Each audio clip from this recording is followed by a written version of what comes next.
उसके बाद देखिए नेक्स्ट क्वेश्चन है यहां पे आपका, a contract on construction job specifies a penalty of delay of completion beyond a certain date as follow. मतलब एक कंस्ट्रक्शन वाली जगह पे अगर आप किसी सर्टेन डेट से लेट होते हो तो आपको पेनल्टी देनी पड़ती है, जहां पर उस पेनल्टी का जो चार्ज है वो कुछ इस तरीके से है कि 200 रुपीज फॉर फर्स्ट डे। आप अगर एक दिन लेट हो गए तो आपको 200 रुपीज का चार्ज देना पड़ेगा। 250 फॉर सेकेंड डे, दूसरे दिन आपको 250 रुपए देना पड़ेगा। मतलब पहले दिन 200 तो देना ही पड़ा, अगर दूसरा दिन भी लेट हो गया तो 250 और जुड़ जाएंगे, मतलब 250 और ऐड हो जाएगा। 300 फॉर थर्ड डे, तीसरे दिन का 300 रुपीज चार्ज है। मतलब पहले दिन का 200, दूसरे दिन का 250, तीसरे दिन का 300। अगर आप 3 दिन लेट हो गए तो आपको टोटल 200 और 250 450, 450 में 300 750, आपको टोटल 750 रुपीज देना पड़ेगा। एंड सो ऑन, इसी तरीके से पेनल्टी का चार्ज जो है वो बढ़ता चला जाता है। इफ द कॉन्ट्रैक्टर पेज 27,750, अगर कॉन्ट्रैक्टर जो है वो इतने रुपीस को पे करता है एज पेनल्टी, पेनल्टी की फॉर्म में, तो find the number of days for which the construction work is delayed. तो बताइए वो कितने मतलब दिन वो लेट हुआ था अपने कंस्ट्रक्शन के काम को करने में। तो ध्यान से देखिए, बहुत सिंपल सा क्वेश्चन है कि आपके पास जो पेनल्टी का चार्ज है वो 200 रुपीज फर्स्ट डे का है, फिर 250 रुपीज सेकेंड डे का है, और फिर 300 रुपीज थर्ड डे का है, और इस तरीके से आपका चार्ज चलता चला जाएगा। इसका मतलब अगर आप जैसे 2 दिन लेट हो गए तो फर्स्ट दिन का 200 रुपीज तो दोगे ही, सेकंड डे का 250 रुपीज भी दोगे। समझ रहे हो, मतलब पेनल्टी इस तरीके से ही लगती है। जैसे मान लीजिए आप एक दिन लेट हो गए तो आपका 200 का चार्ज आ गया। अगर आप सेकंड डे भी लेट हो गए तो पहले दिन का 200, दूसरे दिन का 250, मतलब टोटल 450 अब देना पड़ेगा। अगर आप तीसरे दिन लेट हो गए तो 300 और, मतलब अब आपको टोटल 750 देना पड़ेगा। अगर फोर्थ डे भी लेट हो गए तो 350 और जुड़ जाएगा। मतलब इस तरीके से आपका 750 में 350 और ऐड कर दो, आपको इस तरीके से चार्ज देना पड़ेगा 1100 जो भी आता है। तो इस तरीके से कॉन्ट्रैक्टर ने 20,750 रुपीज को पे करा।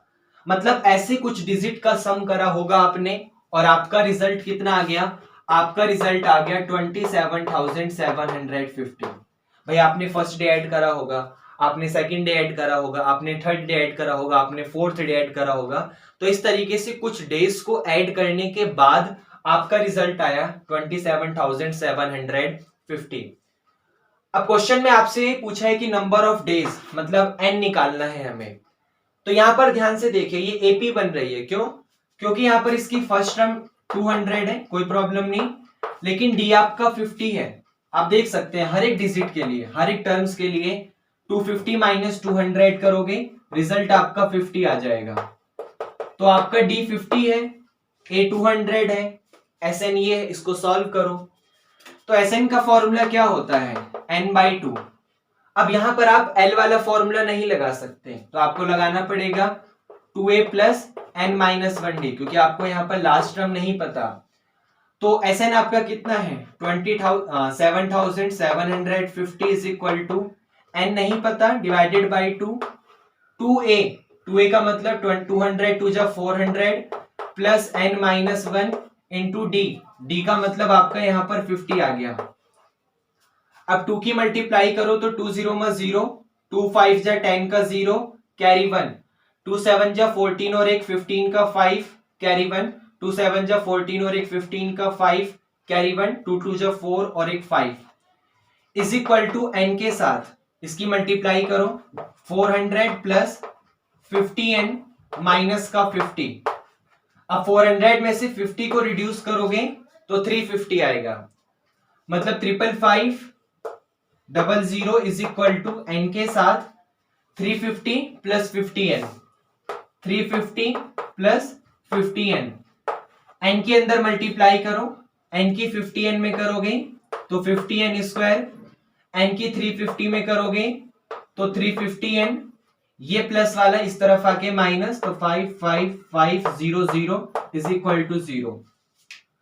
अब ये पूरी की पूरी डिजिट आपकी 50 से डिवाइड होगी, मतलब ये टर्म भी 50 से डिविजिबल है, ये भी डिविजिबल है, ये भी डिविजिबल है। तो ध्यान से देखिएगा, ये आपका हो जाएगा यहाँ पर 50 से करेंगे तो n स्क्वायर 5 7 जा 35 और ये आपका हो गया 5 1 जा 5 5 1 जा 5 5 1 जा 5 5 0 में 0 और इज इक्वल टू 0 आपका ये आ गया।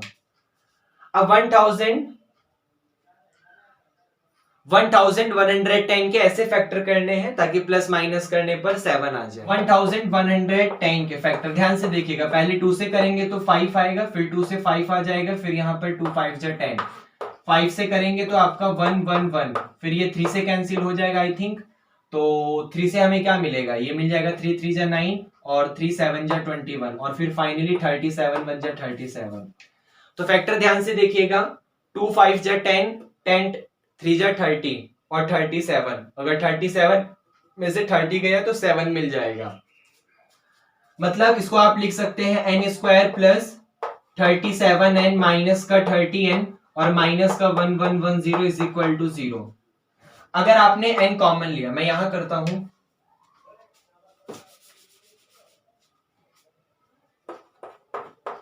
अगर आपने n कॉमन लिया तो एक लाइन यहां पे हो जाएगी, n कॉमन लेने पर n प्लस 37 और यहां से माइनस का 30 कॉमन लेने पर फिर से n प्लस 37 और इज इक्वल टू 0।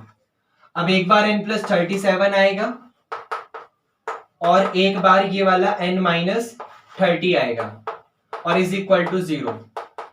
अगर n प्लस 37 0 हुआ तो n जो होगा 37 इस तरफ आके माइनस, और अगर n माइनस 30 0 हुआ तो माइनस 30 इस तरफ आके प्लस 30। बात यहाँ पे नंबर ऑफ डेज की हो रही है, तो नंबर ऑफ डेज कभी नेगेटिव नहीं हो सकते, तो minus 37 is rejected, so number of days is equal to 30। मतलब वो कॉन्ट्रैक्टर यहाँ पर 30 दिन 30 डेज लेट हुआ था, इसलिए उसको 27,750 रुपए की पेनल्टी पे करनी पड़ी। क्या आपको ये क्वेश्चन समझ आया? ओके।